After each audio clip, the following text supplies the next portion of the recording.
Hello everyone, আপনাদের আজকে আমি একটু ভবিষ্যতের কথা বলবো। সেই ভবিষ্যৎ যেটা আসলে অনেকটাই আমাদের বর্তমান। আমরা প্রায়ই শুনি এআই নাকি মানুষের চাকরি নিয়ে যাবে, মানুষের আর দরকার হবে না। কিন্তু বাস্তবে যা হচ্ছে তা কিন্তু একটু ভিন্ন। এআই আসলে নতুন নতুন কাজের সুযোগ তৈরি করছে, কাজের ধরন বদলে দিচ্ছে, আর যারা সময়ের সাথে নতুন নতুন এআই স্কিল শিখছে তাদের জন্য সুযোগ অনেক বাড়ছে। আজকের এই লেসনে আমরা দেখব এআই এর কোন ট্রেন্ডগুলো এখন সবচেয়ে গুরুত্বপূর্ণ, আর আমাদের দেশে পড়াশোনা, কর্মক্ষেত্র বা অন্যান্য ক্ষেত্রে এগুলোর ব্যবহার কিভাবে বাড়ছে।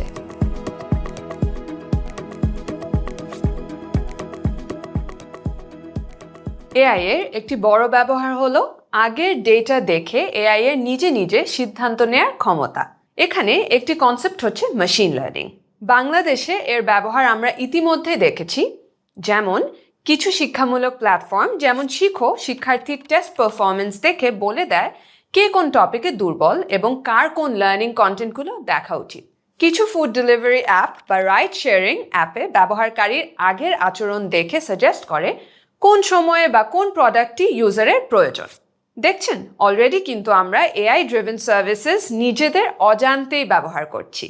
চলুন এবার আমরা একটু ডেটা নিয়ে কথা বলি। আজকের দিনে ডেটা ছাড়া কোনো সিদ্ধান্ত নেওয়াই কঠিন। ডেটা দেখেই বুঝতে পারি কি কাজ করছে আর কি কাজ করছে না, নতুন কোনো সিদ্ধান্ত নিতে হবে কি না। সারাদিনে কিন্তু লক্ষ লক্ষ ডেটা জেনারেট হয়। এআই এখানে কি করছে? এআই ডেটার ভেতর থেকে প্যাটার্ন খুঁজে বের করছে, যা মানুষের চোখে সহজে ধরা পড়ে না। বাংলাদেশে এখন অনেক জায়গায় এসব প্যাটার্নের উপর ভিত্তি করে সিদ্ধান্ত নেওয়া হচ্ছে। যেমন বেশ কিছু শিক্ষা প্রতিষ্ঠানে শিক্ষার্থীদের উপস্থিতি, পরীক্ষার রেজাল্ট আর ক্লাসে অংশগ্রহণের ডেটা দেখে পড়ানোর পদ্ধতি সিলেক্ট করা হয়। ব্যবসার ক্ষেত্রে অনলাইন বিজ্ঞাপন কতজন দেখছে, কতজন আগ্রহ দেখাচ্ছে, এই ডেটা দেখে ক্যাম্পেইন ঠিক করা হচ্ছে। ই কমার্স প্ল্যাটফর্মে কোন পণ্য বেশি খোঁজা হচ্ছে, কোন সময় অর্ডার বেশি আসছে, এই ডেটা দেখে স্টক আর ডেলিভারির পরিকল্পনা করা হয়। রাইড শেয়ারিং বা ডেলিভারি সার্ভিসে কোন রুটে জ্যাম বেশি, কোন সময় চাহিদা বেশি, এই ডেটা দেখে সার্ভিস উন্নত করা হচ্ছে। এখন কথা বলি এআই অটোমেশন নিয়ে। অটোমেশন মানে ব্যবহার করা কাজগুলো মেশিন দিয়ে করানো। বাংলাদেশে এখন অটোমেশন দেখা যাচ্ছে কাস্টমার সাপোর্ট চ্যাটবটে, অফিসে রিপোর্ট তৈরি, ইমেল ড্রাফট করার ক্ষেত্রে, শিক্ষাক্ষেত্রে অটোমেটেড নোটিস বা রেজাল্ট শেয়ারিংয়ের ক্ষেত্রে। এর মানে এই না যে মানুষের কাজ শেষ, বরং মানুষের কাজের ধরন বদলাচ্ছে। মানুষ এখন বেশি ফোকাস করতে পারছে চিন্তা করে সিদ্ধান্ত নেওয়া, স্ট্র্যাটেজি তৈরি করা এবং সমস্যা সমাধানে।